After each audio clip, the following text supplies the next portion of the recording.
수업을 할까요?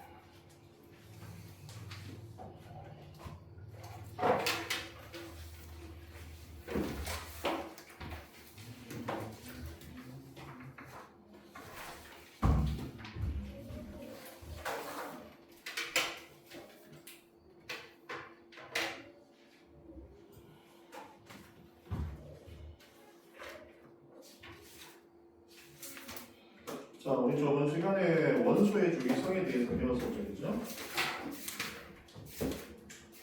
참, 저번에 참 나영이 잠깐 나왔나?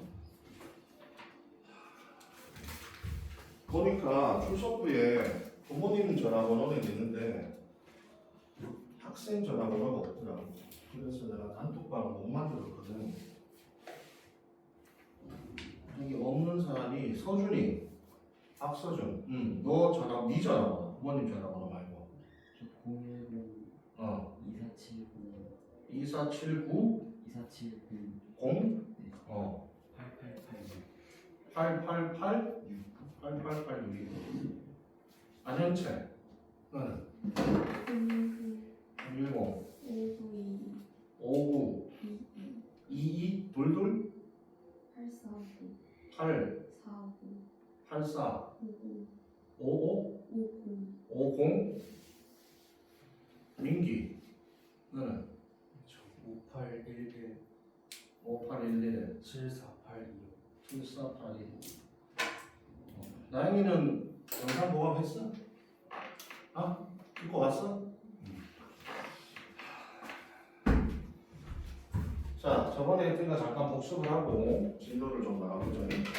자, 우리 저번에 원소의 주기성에 대한 얘기를 했었지, 그죠? 자, 원소를 원자번호 순으로 배열했을 때 원소들의 화학적 성질이 주기적으로 나타나는 걸 우리가 원소의 주기성이라고 했었죠, 그죠?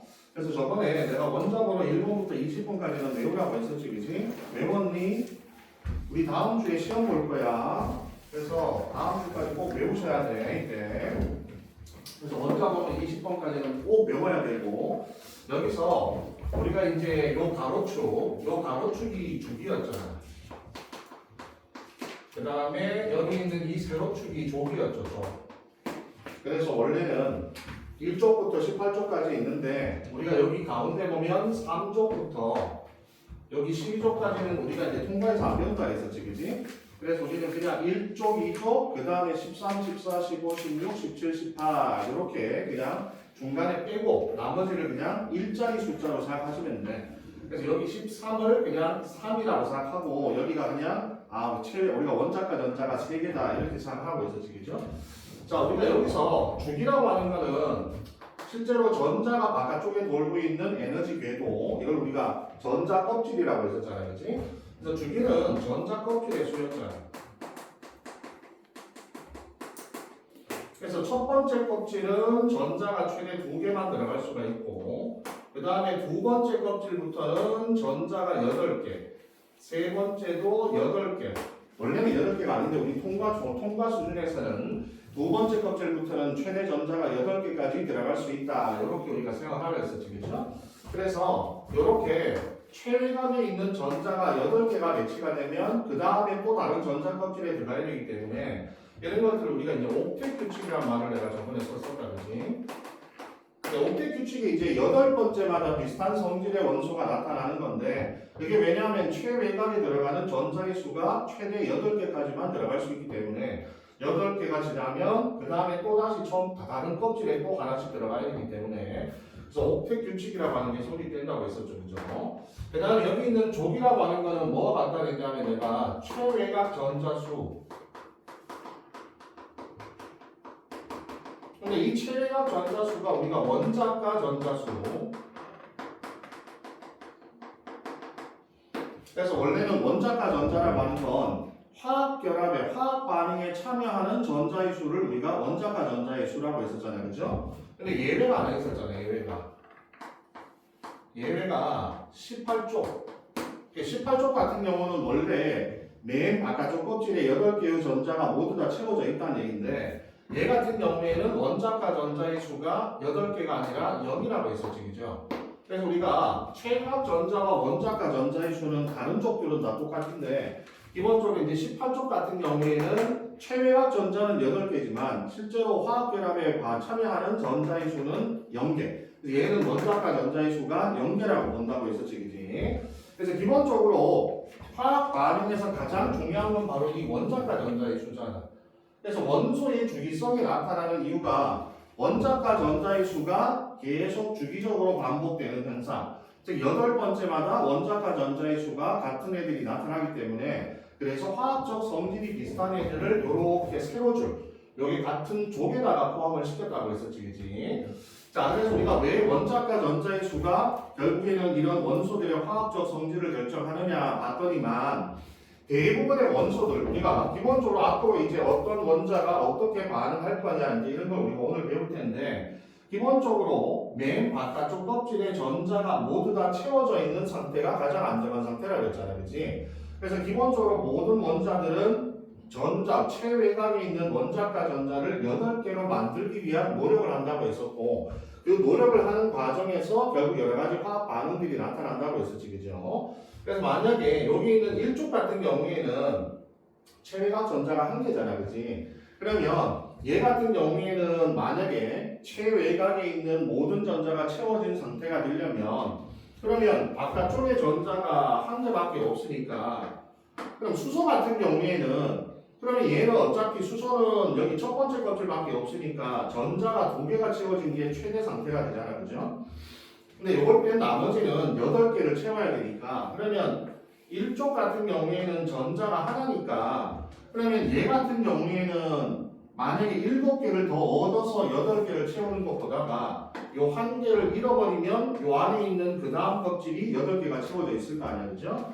또는 2개가 채워져 있을 거 아니야. 그래서 이런 애들은 주로 전자를 하나 버리려고 하는 성질에 의해서 화학적 반응을 나타낸다고 했었죠. 그 다음에 여기 있는 2족 같은 경우는 전자를 6개 얻는 것보다 2개를 잃는 게 더 편하니까 얘네들은 전자를 2개를 잃는 위주로 해서 화학 반응을 할 거고 마찬가지로 여기 있는 비금속 같은 경우도 16족 같은 경우에는 최외곽 전자가 6개니까 6개를 버리는 것보다는 2개를 더 채우는 게 낫겠지, 그지?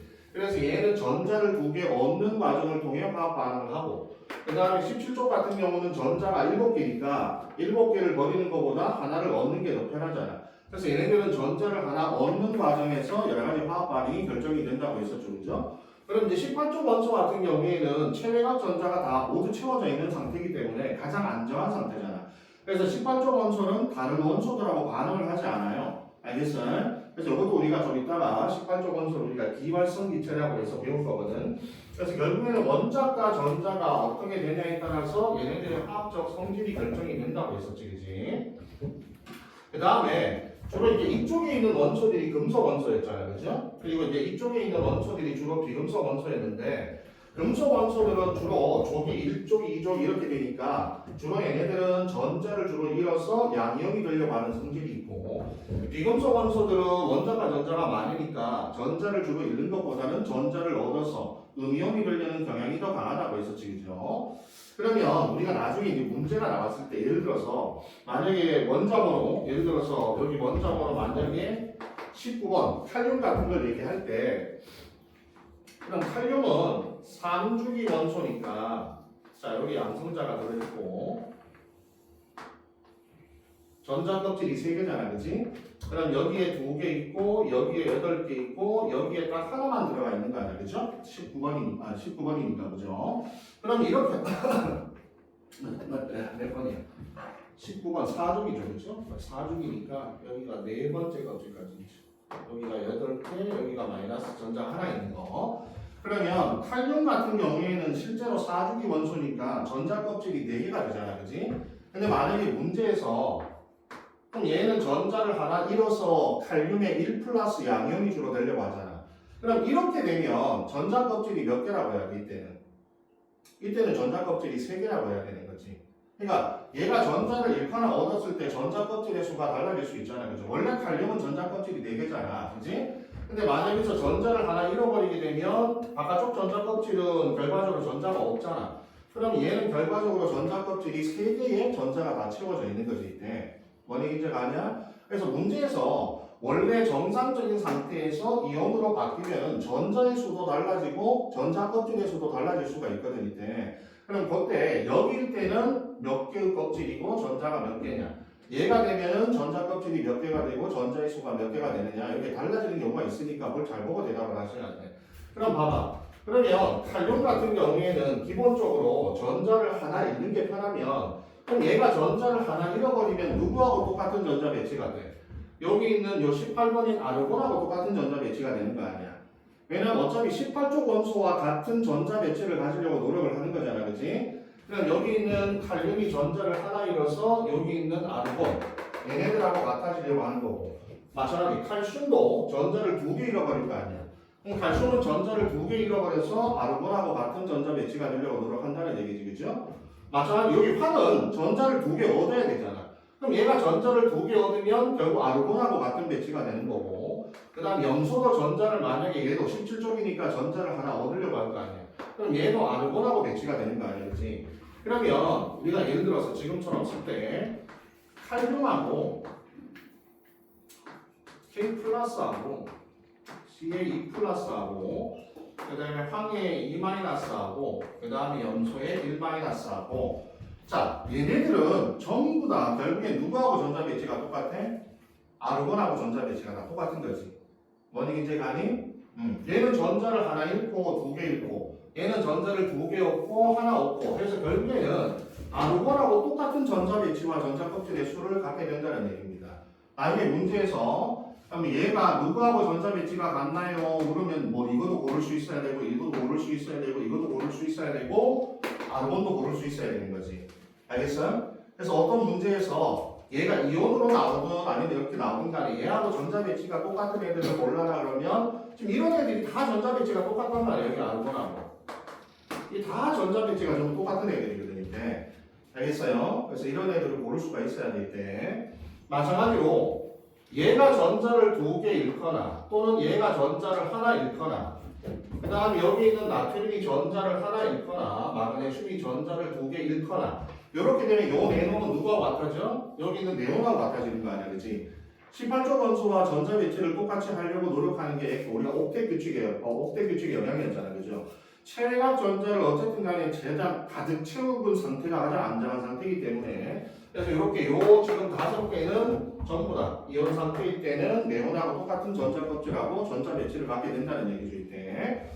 자, 이게 우리가 저번 시간에 했던 내용 중에 제일 중요한 내용이었거든, 이때.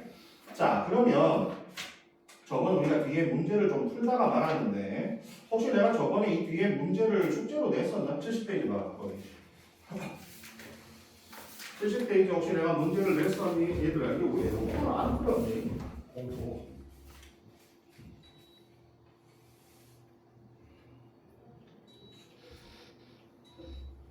냈었어, 안 냈었어? 숙제 맵이 안 되니, 그때. 그래서 안 냈어. 70페이지. 안 냈어?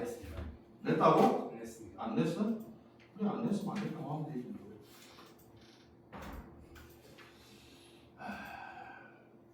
자, 거기 문제를 마저 풀면서 저번에 했던 거 복습을 좀 할게. 저번에 몇 번까지 풀었냐, 내가?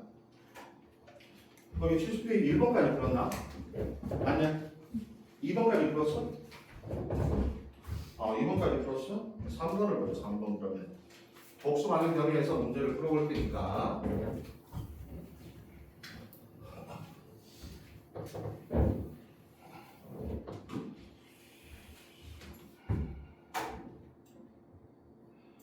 자, 3번은 다음 모형은 3주기 13조 원소라고 되어 있다, 그죠? 3주기니까 전자 껍질이 3개인데 13종이면 자 일단 안쪽에는 전자가 2개가 채워지고 그 다음 바깥쪽에는 8개가 채워지겠지, 그치? 두 번째 것부터 13종이면 여기 있는 일자리 수가 결국 최외각 전자, 즉 원자가 전자니까 바깥쪽에 전자가 3개를 그려주면 돼요.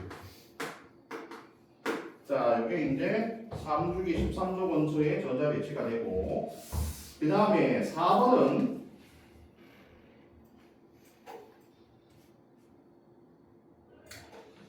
자, 그리고 원자 X의 전자 배치 모형인데 지금 보면은 첫 번째 껍질은 2개가 다 채워졌고 두 번째 껍질이 4개잖아. 그럼 얘는 전자 껍질을 2개 갖고 있으니까 2주기. 이거 체외각 원자가 전자가 4개니까 14족. 4족이라고 하면 안 돼. 알겠어? 우리가 배우는 거는 항상 13족, 14족 이렇게 나가야 되기 때문에 14족 원소가 되거든. 자, 그럼 일단 첫 번째 양성자 수는 중성일 때 전자수와 같아야 되니까 전자가 총 6개면 결국에는 양성자도 총 6개가 되는 거고 전자가 들어있는 전자 껍질의 수는 2개. 원자가 전자는 맨 바깥쪽에 전자수니까 4개. 그래서 X는 2주기. 그 다음에 14족 원소라고 얘기를 해야 됩니다. 이때. 자, 그 다음에 5번 문제. 자, 그림은 원자 A와 B의 전자 배치 모형으로 나타낸 것인데 A와 B가 같은 값을 갖는 것만 골라라 이렇게 되어 있는 거죠.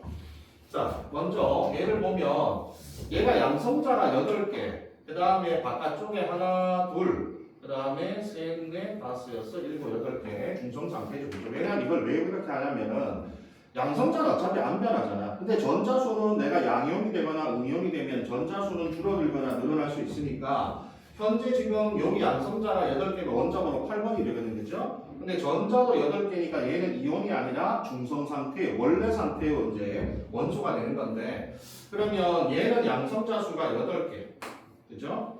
그 다음 원자과 전자는 체외각 전자니까 몇 개니? 6개. 그 다음에 전자가 들어있는 전자 껍질의 수는 2개고 첫 번째 전자 껍질에 들어있는 전자의 수는 2개가 된다, 그죠? 그 다음 B 같은 경우에는 하나, 둘, 셋, 넷, 다섯, 여섯, 일곱, 여덟, 얘도 중성 상태네, 그죠? 자, 얘는 마찬가지로 양성자 수는 9개. 그 다음에 원자과 전자는 바깥쪽 하나, 둘, 셋, 넷, 다섯, 여섯, 7개고. 그 다음에 전자가 들어있는 전자 껍질의 수는 2개. 둘 다 2주기 원소죠, 그죠? 그 다음에 첫 번째 전자 껍질에 들어있는 전자의 수는 마찬가지 2개이기 때문에 여기 있는 D급하고 리을이 A하고 B는 서로 같은 값을 갖게 됩니다, 이때. 자, 그 다음에 오른쪽에 71페이지에 나와 있는 요 그림도 여러분이 다 채울 수 있죠, 그죠? 이것도 좀 다 채워보시고 앞으로 넘어가 보지. 자, 앞으로 넘어가서 오늘은 어디 가냐? 자, 65페이지.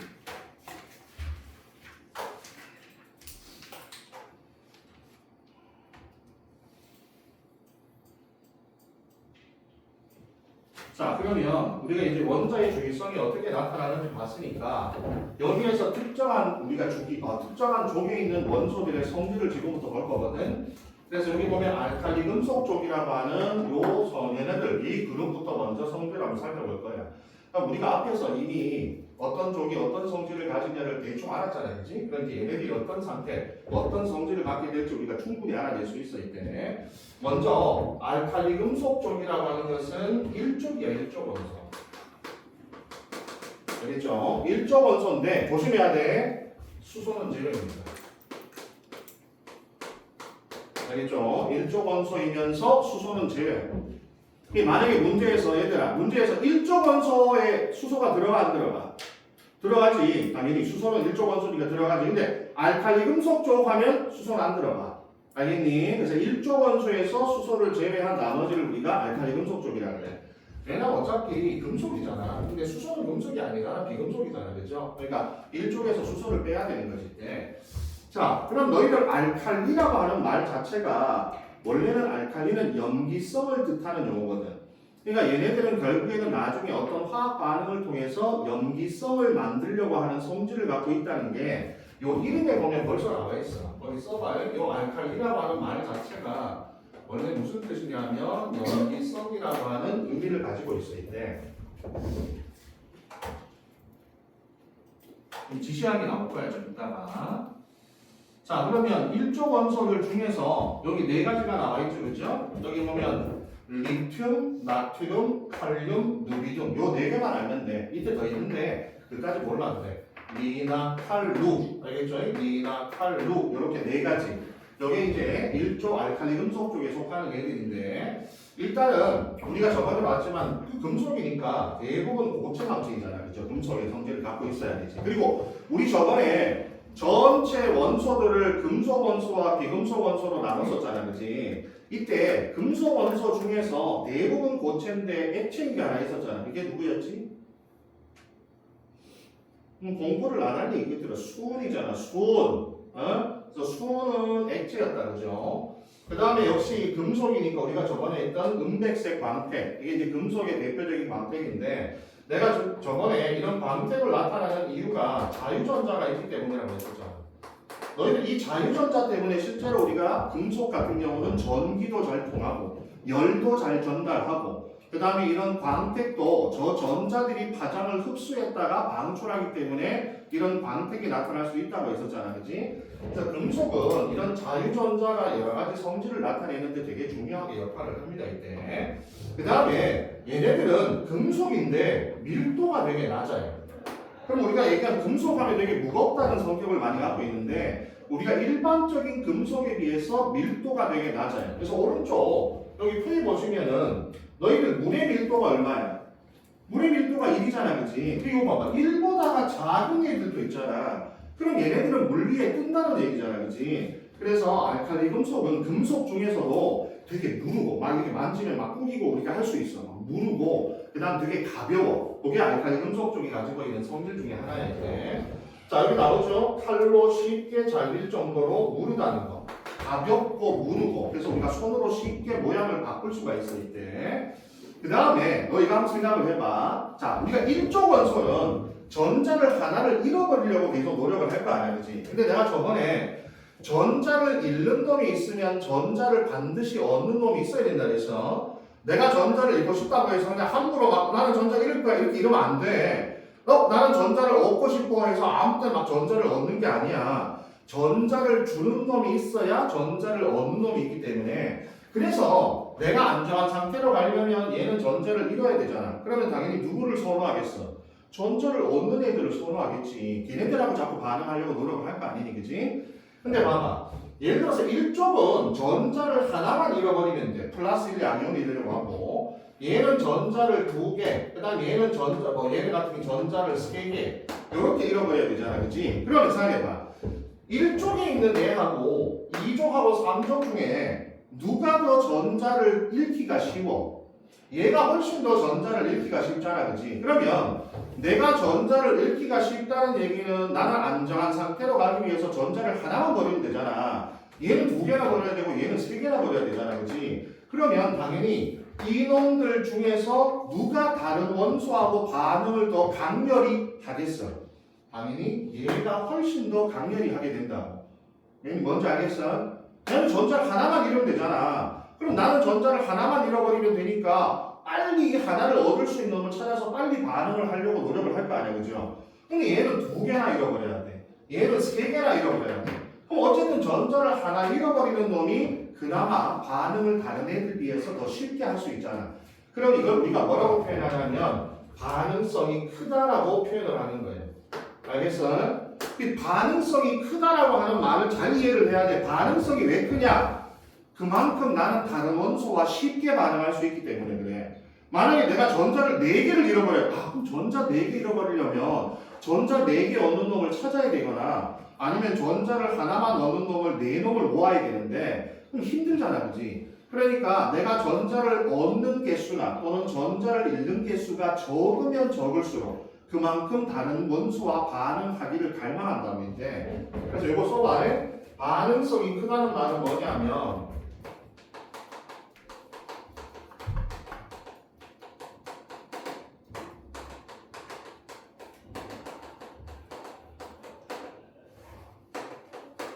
전자를 잃거나 얻는 개수가 작다는 얘기야.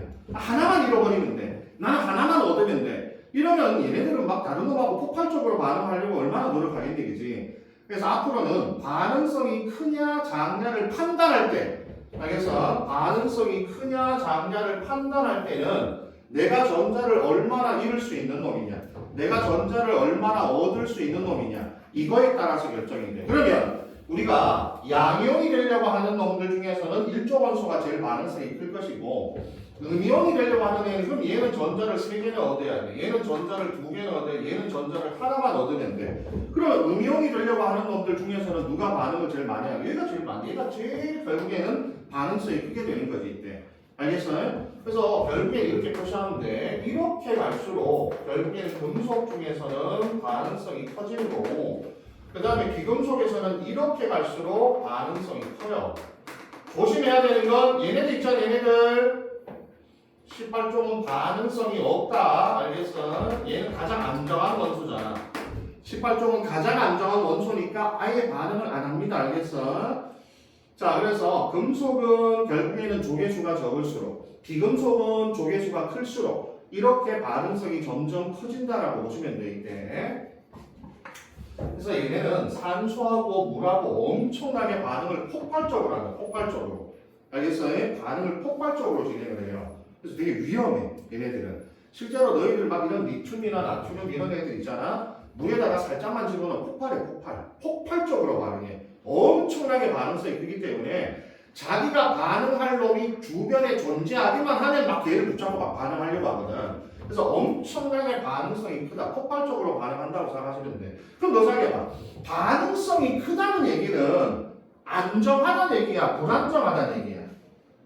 불안정하다는 얘기야. 알겠어? 그래서 앞으로 너희들 이 반응성이 크다라고 하는 이 말은 결국 뭐냐면 안정성이 낮다라는 말하고 같은 표현이라고 생각하셔야 돼. 저도 거기다가 반응성이 크면 클수록 그 물질, 그 원소는 안정성이 낮다. 즉 불안정하다는 뜻이야. 불안정하다. 왜냐면 그럼 얘가 제일 뭐가? 얘가 제일 안정성이 높은 거지. 얘는 남하고 반응 안 하잖아. 얘가 가장 안정하다는 얘기, 안정성이 높다는 얘기인데. 자, 그 다음에 여기 보시면 공기 중에 산소와 빠르게 반응하여 광택을 잃는다 이렇게 돼 있죠, 그죠? 산화된다는 얘기지. 반응성이 그만큼 크니까 이 금속들은 그만큼 공기 중에 산소와 반응해서 빨리 녹슨다는 얘기야. 우리가 산화된다라는 말을 나중에 뒤에 가서 또 배울 텐데 원래는 우리가 이제 금속이 녹이 잘 쓰잖아요, 그죠? 근데 얘네들은 그만큼 더 빨리 녹슬어. 그래서 산소와 반응해서 광택을 쉽게 잃어버리는 이걸 나중에 이제 뭐라 하면 산화라고 표현할 거다, 알겠어요? 그래서 밑에 여기서 있는 용어만 좀 기억을 하시면 돼. 그래서 내가 밑에 여기 보면 식이 있잖아요, 그지? 이 식을 우리가 이번엔 안 할 거야. 알겠어? 여기까지 하면 우리가 너무 어렵기 때문에 식은 나중에 심화할 때 할 건데 그냥 이렇게 지금은 산소와 반응을 굉장히 잘한다 이 정도만 기억하면 돼. 그 다음에 실온에서 물과도 격렬히 반응이 폭발적으로 반응하잖아, 그죠? 그래서 여기서 물하고 폭발적으로 반응해서 요건 기억해. 수소기체가 발생한다는 건 꼭 기억하셔야 돼. 알겠어요? 수소기체가 발생한다. 너희들 수소는 불 붙이면 어떻게 돼? 펑 하고 터지잖아, 그지? 그래서 이 반응을 하면 수소기체가 발생하면서 여기에 불이 붙어. 너무 반응이 격렬하기 때문에. 그래서 폭발적인 반응이 나타나게 돼 있대. 그리고 여기 보시면 수소와 반응하면은 OH라고 하는 요 기가 붙잖아, 그지? 그래서 요게 붙으면 이게 뭐가 되냐면 연기성이 돼, 연기성. 나중에 산과 연기란 단원이 뒤에 따로 있으니까 그때 보도록 하고 지금은 연기성이 띈다, 연기성을 띈다는 정도만 알면 돼. 알칼리 금속은 물하고 폭발적으로 반응해서 수소기체가 나오면서 연기성. 알겠어? 연기성이 된다, 알겠어? 그래서 여기서 요 연기성을 알아낼 때 내가 두 가지 지시학을 좀 알려줄게. 시험에 잘 나오니까. 여기서 주로 많이 쓰는 게 뭐냐? 페놀프탈레인 용액이 있어. 페놀프탈레인 용액이 있거든? 그 다음에 BTB 용액이라고 있어. 자, 페놀프탈레인 용액은 산성, 중성, 염기성에서 여기는 다 무색이야. 무색인데 염기성에서만 붉은색을 나타내. 그렇죠? 붉은색. 그래서 원래는 염기성 검술에 제일 많이 쓰는 지시약이 페놀프탈레인 지시약이에요. BTB 용액은 산성에서는 노란색, 중성에서는 녹색, 염기성에서는 청색을 나타내. 우리가 실제로 산성이 되는지 염기성이 되는지를 눈으로 확인할 수가 없잖아요, 그죠? 자, 그래서 기본적으로 지시약을 쓸 때 결국에 얘네들은 염기성이니까 페놀프탈레인에서는 붉은색, 그 다음 BTB 용액에서는 청색이 나타난다. 이렇게 답을 하면 돼, 나중에. 그 다음에 너 이거 한번 생각해봐. 이것도 그냥 우리가 봐. 그럼 요 놈들, 얘네들이 어쨌든 다른 족보다는 반응성이 크잖아요, 그죠? 여기는 같은 금속 중에서는 얘가 반응성이 큰데 그럼 요 안에서는 그러면 누가 반응성이 더 클 것이냐? 알겠죠? 일쪽 안에서는 리나칼 루세프에서는 반응성이 어떻게 될 것이냐? 요걸 우리가 한번 생각을 해보면 자세하게 봐. 어쨌든 얘는 전자를 잃으려고 하잖아. 그치? 근데 얘는 전자 껍질의 수가 작아. 얘는 전자 껍질이 되게 많아. 그러면 예를 들어서 너 여기 가운데 양성자가 전자를 당기고 있을 거 아니야. 그치? 그러면 요렇게 양성자와 전자가 가까이 있잖아. 얘는 맨 바깥쪽에 있는 전자와 양성자의 거리가 멀잖아. 그러면 둘 중에서 누가 더 전자를 잘 잃어버리겠어? 얘들아, 리튬하고 루비듐 중에서는 누가 전자를 더 잘 잃어버리겠어? 루비듐이겠지, 그죠? 왜냐하면 양성자와 마지막 전자 사이의 거리가 더 길면 인력이 약해질 거 아니야, 전기적 인력이, 그지? 그럼 봐봐, 전자를 더 잘 잃는다면 그거는 반응성이 크다고 해야 돼, 작다고 해야 돼? 크다고 해야 되는 거지. 뭔가를 더 잘한다는 얘기는 남하고 반응을 더 쉽게 한다는 얘기잖아. 얘는 전자를 얘보다 쉽게 잃어. 그럼 내가 전자를 쉽게 줄 수 있다는 얘기는 그만큼 다른 놈하고 반응을 더 쉽게 할 수 있다는 얘기잖아. 그치? 뭐니 문제가? 그래서 양이온이 되려고 하는 애들은 전자 껍질의 수가 많을수록 양성자와 전자 사이의 거리가 멀기 때문에 전자를 더 잘 잃어버릴 수가 있죠. 그죠? 그래서 여기에서는 거기다가 밑으로 내려올수록 금속은 어떤 종이든 이렇게 내려올수록 반응성이 커진다. 왜? 전자를 쉽게 잃는다는 얘기입니다. 알겠죠? 그만큼 원자 반지름이 커지잖아. 원자의 반지름이 커지기 때문에 전자를 더 쉽게 잃을 수 있다. 다른 놈하고 반응을 더 잘할 수 있다. 그래서 반응성이 더 커진다.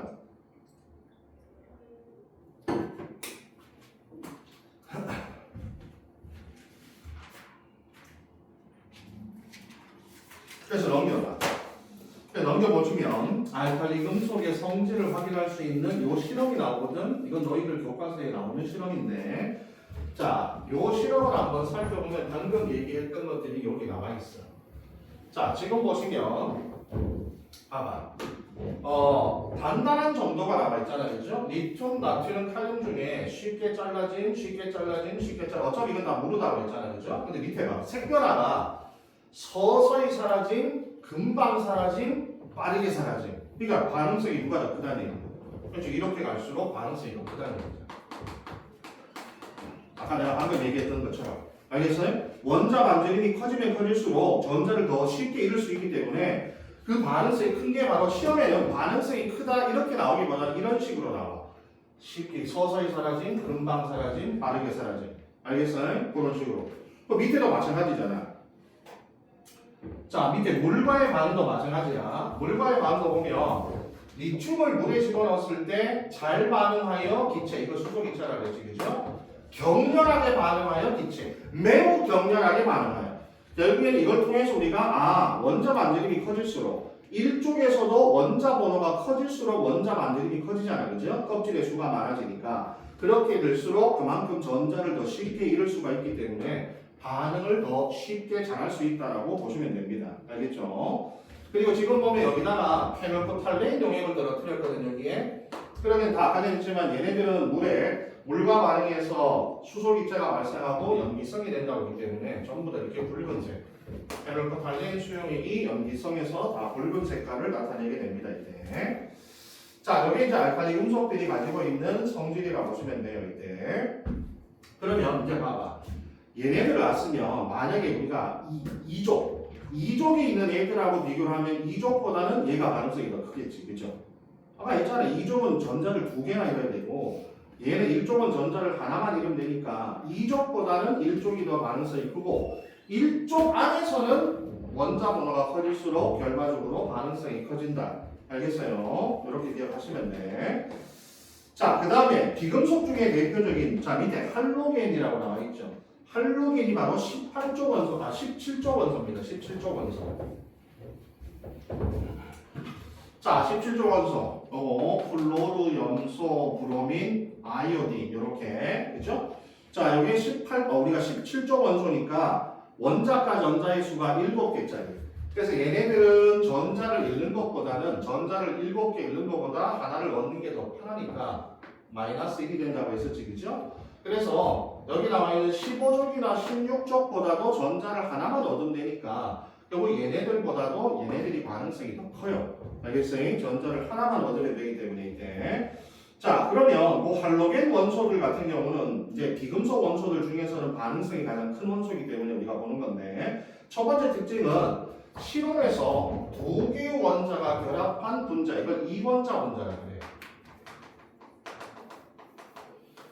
이원자 분자 상태로 존재를 한다 해서 여기 보면 평소에 하는 이렇게 F2, Cl2, Br2, I2 너 대표로 알면 산소도 O2잖아, 그지? 수소도 뭐를 H2로 존재하잖아, 그지? 그래서 이렇게 이 할로겐 원소들은 두 개의 원자씩이 모여서 항상 이원자 분자 상태로 존재한다. 근데 얘가 왜 이원자 분자로 존재하는지는 좀 이따가 내가 알려줄 거야. 알겠죠? 지금은 일단 요게 이원자 분자 상태로 주로 존재한다 상태로 네, 기억하시고, 그 다음에 색깔이 있어요. 얘네들은. 알겠어요? 얘네들은 자 밑에 보시면 색깔들이 나와 있는데 요 색깔을 또 외우셔야 되는데, 자 우리가 기본적으로 비금속 원소들 같은 경우는 여기가 이제 기체, 기체, 고체인데 이것도 내가 외우라고 했죠. 액체인 놈은 얘밖에 없다 그랬잖아. 금속도 액체인 놈은 수은 하나고 비금속도 액체인 놈은 브로민 하나야. 그래서 액체인 놈은 항상 금속이나 비금속이나 딱 하나씩밖에 없기 때문에 꼭 기억하시고, 나머지 이제 기체나 고체 상태로 존재를 하게 되거든요. 이때 플로르는 여기서 이제 옅은 노란색, 이걸 이제 다른 책에는 뭐라고 해요? 담황색이라고 해요. 담황색. 담자가 묽을 담자잖아요, 그죠? 그래서 옅은 노란색. 염소는 노란색, 브로민은 젓갈색이야, 젓갈색. 그 다음에 아이오딘은 보라색이었대요. 그래서 이 색깔도 꼭 외우셔야 됩니다. 아, 참, 아까 전에 요거 하나 안 하면 너무 많아. 아까 거기, 너희 요거 뭐야? 알칼리 금속 쪽에서 맨 밑에 요거 하나 내가 빠뜨렸다. 어딨냐?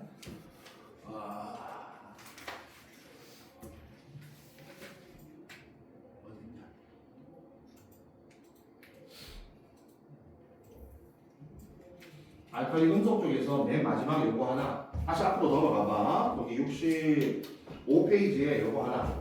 그럼 넣어봐봐. 알칼리 금속은 공기 중에 놔두면 산소와 반응해서 금방 녹슬어버리고, 그럼 물하고 접촉하면 물하고도 폭발적으로 반응하잖아, 그치? 그럼 어쨌든 간에 얘를 보관할 때는 어쨌든 산소나 물하고 접촉을 피해야 될 거 아니야, 그치? 안전하게 보관하려면. 그래서 요거 보관 방법 꼭 기억해. 이렇게 공기나 물과 접촉하지 않도록 하기 위해서 석유나 액체 파라핀, 요게 이제 우리가 양초의 성분이죠, 그죠? 그래서 석유나 액체 파라핀에 보관한다는 거 꼭 기억하세요.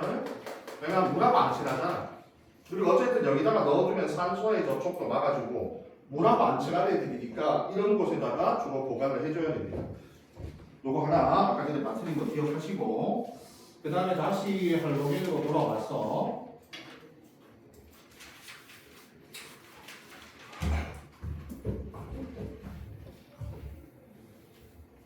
자, 그 다음에 얘 같은 경우에는 역시 반응성이 크죠.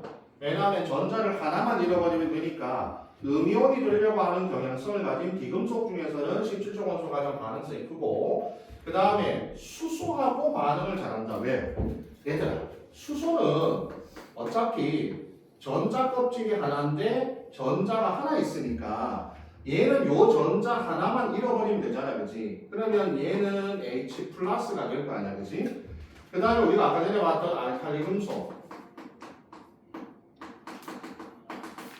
알칼리 금속도 결국에는 최외곽에 있는 원자과 전자가 하나니까 전자를 하나 잃어버려서 내가 대표를 N이라고 쓸게. 얘도 결국에는 일가 양면이 되려고 하는 거잖아, 그치? 그러면 결국에 얘네들은 누구하고 반응을 잘 하겠어? 전부 다 여기 있는 애들은 전자를 하나 잃어버리려는 성질을 갖고 있으니까 전자를 하나 얻을 수 있는 놈하고 그만큼 가깝겠지, 그죠? 그게 바로 누구냐면 17종 원소잖아. 알겠어? 그래서 수소나 알칼리 금속 같은 경우에는 결국 플러스 1이 되려고 하는 애, 전자를 하나 잃으려고 하는 애고, 그 다음에 여기 있는 할로겐 같은 경우에는 마이너스 1, 전자를 하나를 얻으려고 하는 놈이니까 얘하고 궁합이 딱 맞는 거지. 그래서 이렇게 수소나 알칼리 금속만 보이면 그냥 얘네들하고 어떻게든 반응하려고 노력을 한다는 뜻이야. 알겠을 때. 그 다음에 수소와 반응해서 이렇게 수소화합물을 나타내거든. 근데 우리가 이제 잘 보면 알겠지만 항상 어떤 성질이 이쪽하고 이쪽의 성질이 대부분 상반되잖아요. 그죠? 우리 아까 전에 알칼리 금속이 주로 물에 녹아서 염기성을 주로 띈다고 했잖아요. 그죠? 그럼 얘네들은 주로 무슨 성질을 띠겠어?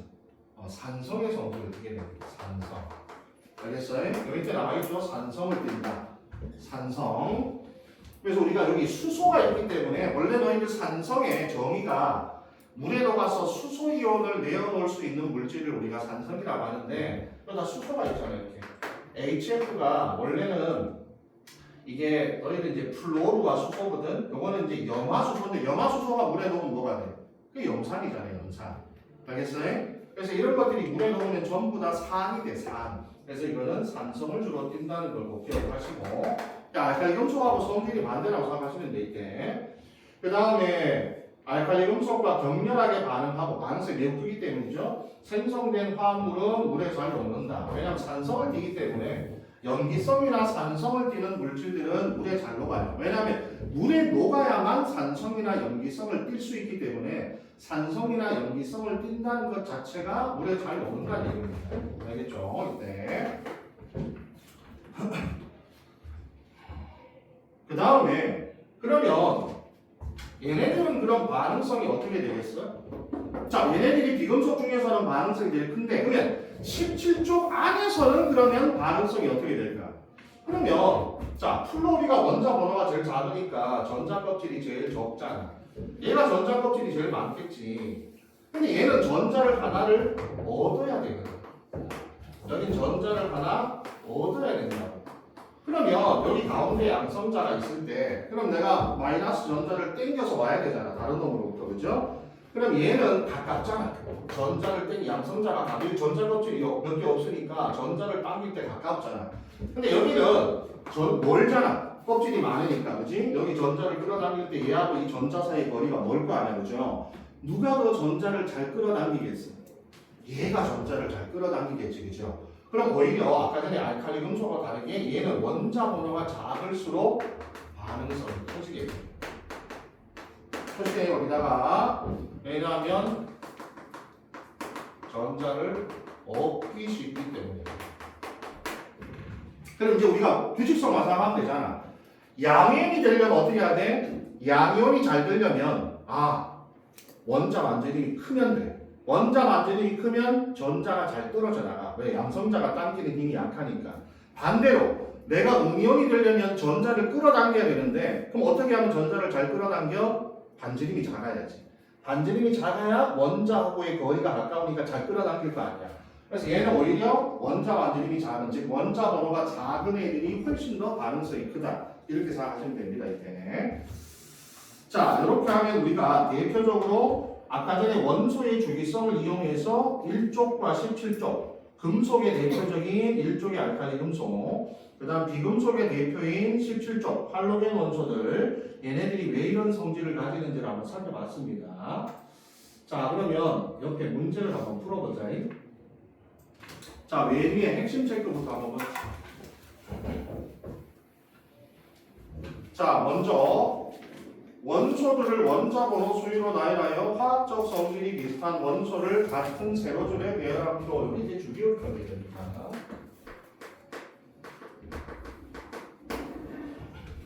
자, 주기율표의 가로줄은 주기죠. 1에서 7까지 있는 주기고 세로줄은 족이다. 족. 세로줄은 족으로 구성이 된다. 그 다음에 주기율표 왼쪽과 가운데에 주로 있으며 열을 잘 전달하고 전기가 잘 통한다. 이건 금속 원소죠.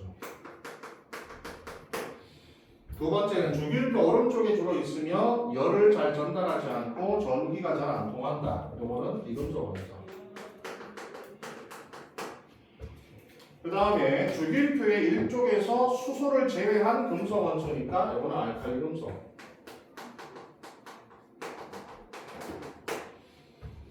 그 다음에 반응성이 커서 산소와 물과 잘 반응하고 물과 반응하여 무슨 기체? 수소기체입니다.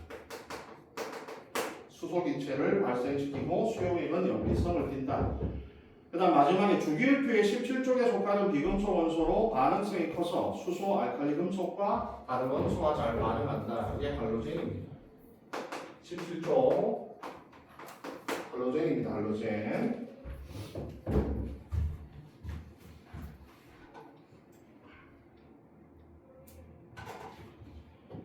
자, 그 다음 밑에 1번 문제 봅시다. 자, 금속을 금이라고 쓰고 비금속을 비라고 쓰면 열을 잘 전달하고 전기가 잘 통한다는 건 금속이죠. 그 다음에 대부분 실온에서 기체 또는 고체면 비금속이다. 왜냐면 금속은 고체야, 고체. 액체인 수은 빼고는 다 고체야. 비금속은 기체 또는 고체죠, 그죠? 브로민만 빼고는. 외부에 힘을 가하면 부러지지 않고 모양만 변하는 게 금속이다. 그치? 우리가 금속의 무슨 성질이라 했지 이거? 연성과 전성이라고 했잖아. 얇게 펴지는 전성, 가늘게 뽑히는 연성, 그죠? 연성과 전성을 우리가 변형된다라고 표현하죠. 전자를 얻어 음이온이 되기 쉬운 건 비금속, 전자를 잃어 양이온이 되기 쉬운 거는 금속 원소가 됩니다. 이렇게. 그 다음 밑에 2번에 보면 다음 원소들을 금속과 비금속으로 구별하시죠. 자, 금속만 골라보자, 2번에.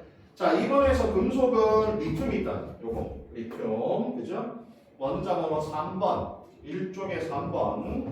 그 다음에 구리 있네, 구리. 구리는 있는 거 있잖아. 이건 뭐 몇 쪽이 몇 쪽 아니어도 돼요. 구리는 20번을 넘어가기 때문에 아니어도 되는데, 이건 그냥 상식적으로 우리가 누구나 지나가는 사람 붙잡고 물어봐도 구리가 금속인 걸 알겠지, 그죠?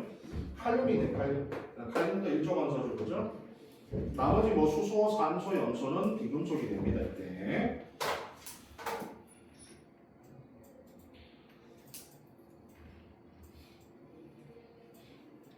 자, 그 다음에 3번은 주기율표에 대한 올바른 거 O, 나머지는 X.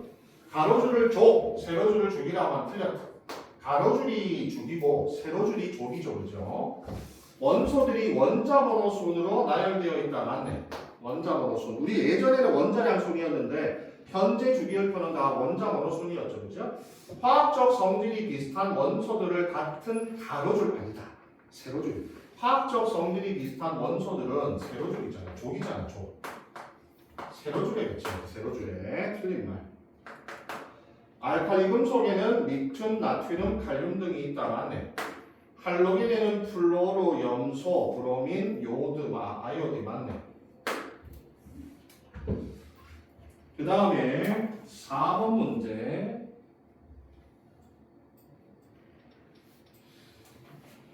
자, 이건 알죠? A 영역은 여기가 1쪽인데 수소배 있잖아. 여기가 알칼리 금속 쪽. 그 다음 여기는 17쪽이죠. 할로겐 원소, 할로젠 원소.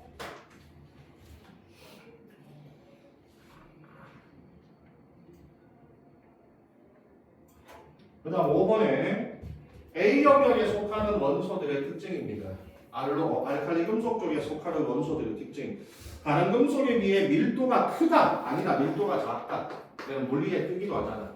칼로 자를 수 있을 정도로 무르다 맞고, 석유나 액체 파라핀에 넣어 보관한다 맞고, 물과 반응하여 산소, 산소 아니다, 그지? 수소다, 수소.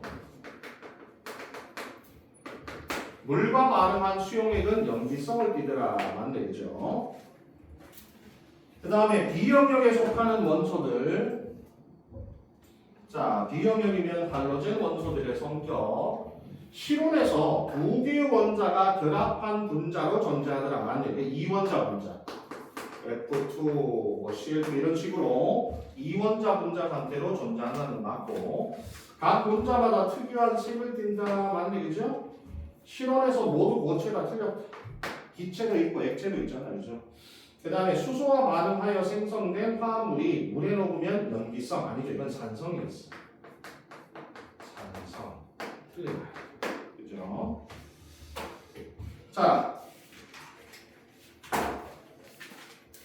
주기성에 대한 얘기는 여기까지 하고, 자, 넘겨보세요.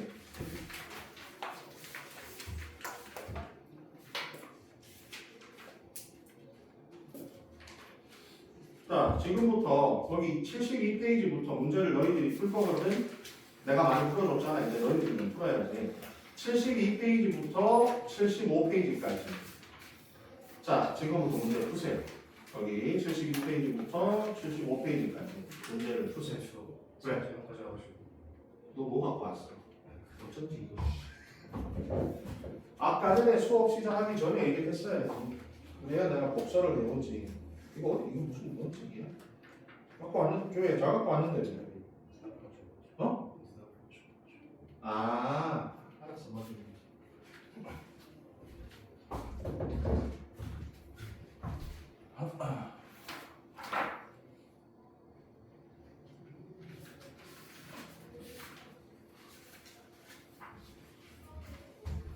넌 이거 풀고 있을 거야.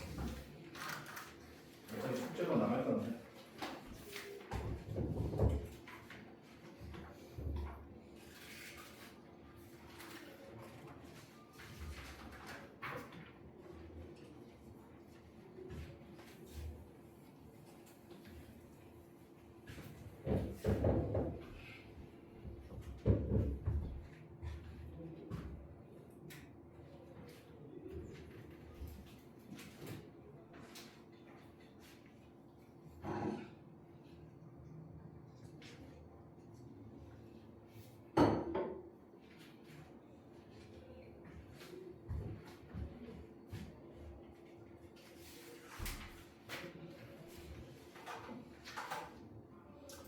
잘 모르면 앞에 거 다시 찾아보고 문제 풀어도 돼.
너 책이 같아서 헷갈린 거야?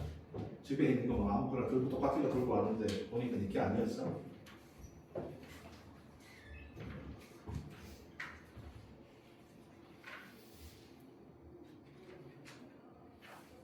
다 푼 사람은 뒤에 답지 있으니까 채점하세요. 다 풀고. 그리고 틀린 문제 고치세요.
그러니까 원자 번호하고 원자 번호만 외우면 주기와 조기 바로 나오잖아.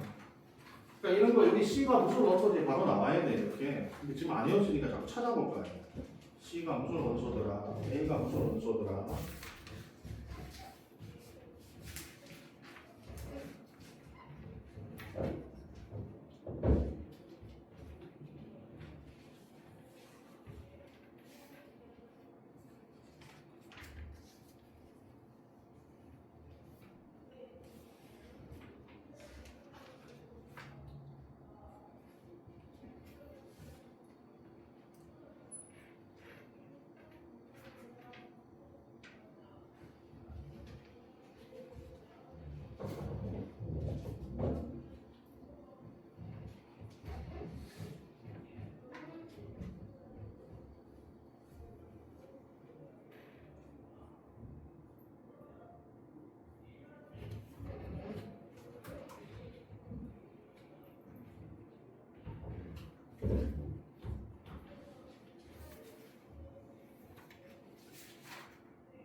잘 모르는 거 있으면 얘기해도 돼. 잘 모르겠어. 아니야?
갖다 놓고.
이거 안 썼어.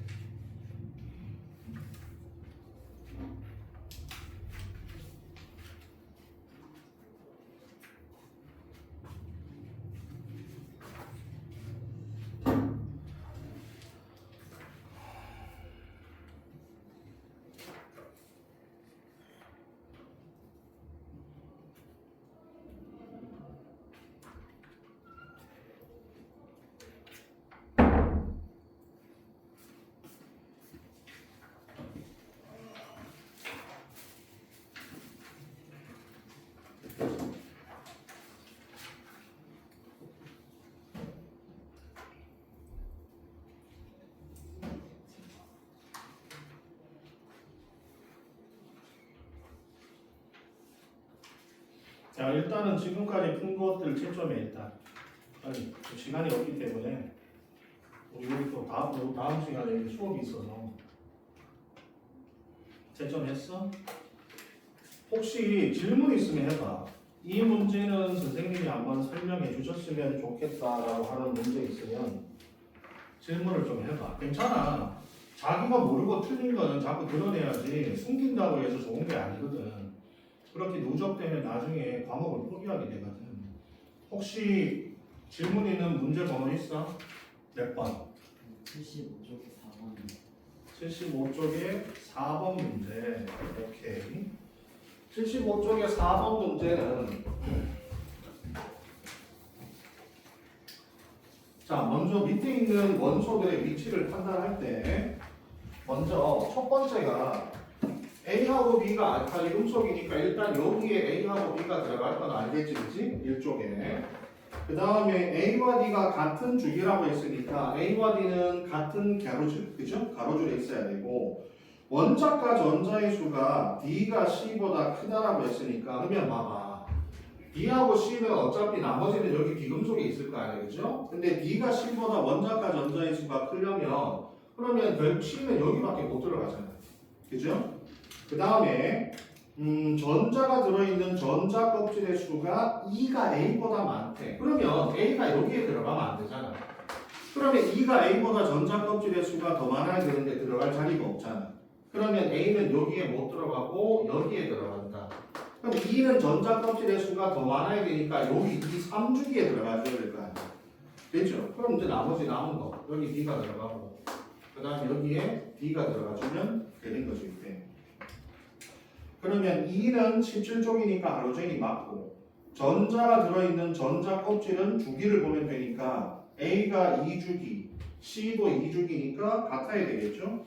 원자과 전자는 조개수를 보면 되니까 D가 B보다 크더라.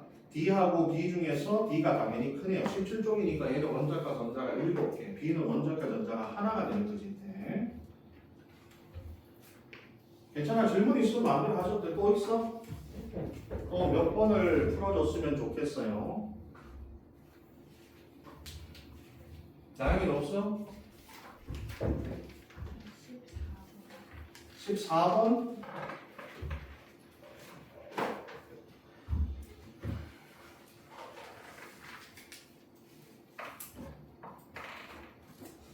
14번은 원자 A에서 D의 전자 매치인데 이에 대한 설명으로 온 것을 골라라.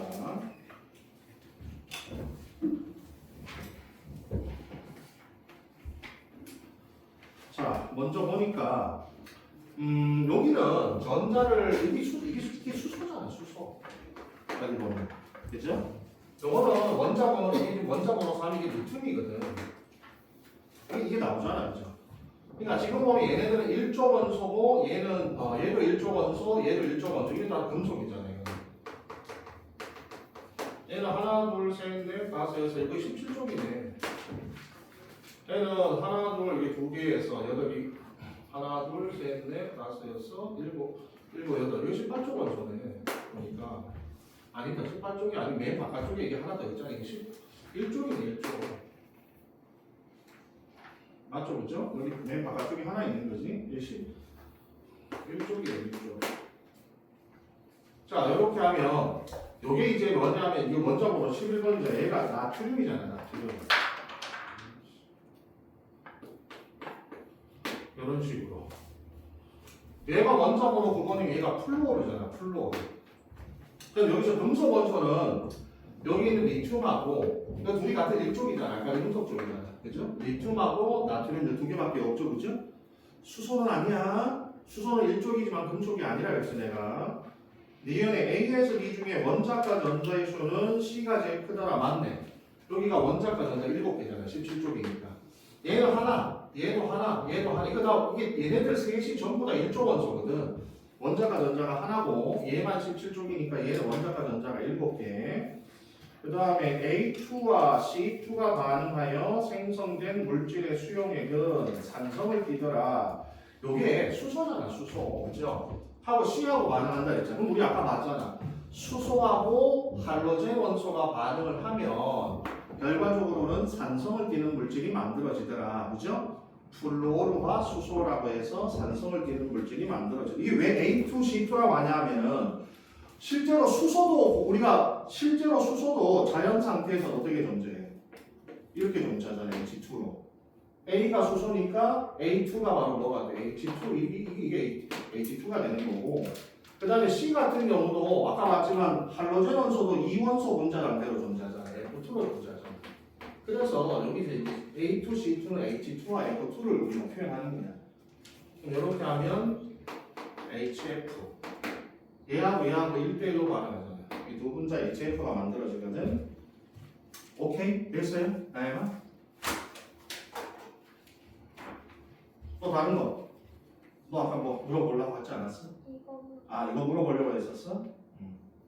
나머지는 없어요? 됐어? 자, 그럼 오늘 여기까지 하고 다음 주에 우리가 화학결합을 할 거거든. 원래 오늘 화학결합 좀 하려고 했는데 빈도가 생각보다 이렇게 안 나간다. 문제 푸는 시간이 아직 저번에 복습을 안 해서 그런지 몰라도 계속 앞에 찾아보고 풀고 하라면 시간이 잘 안 가. 다음 주에 화학결합을 하고 나야만 우리가 시험을 볼 수가 있거든. 이때 어쨌든 너희들 물리지학 선생님은 아까 전에 물어보니까 매주마다 시험 보게 된다고.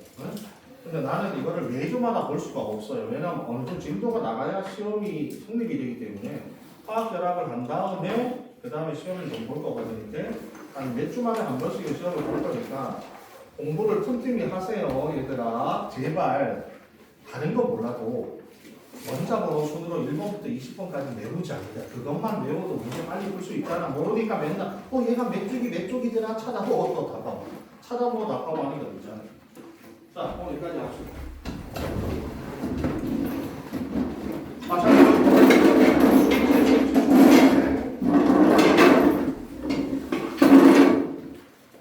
요 숙제입니다. 숙제는 꼭 다음 시간에 해서 갖고 와서 검사를 해주세요.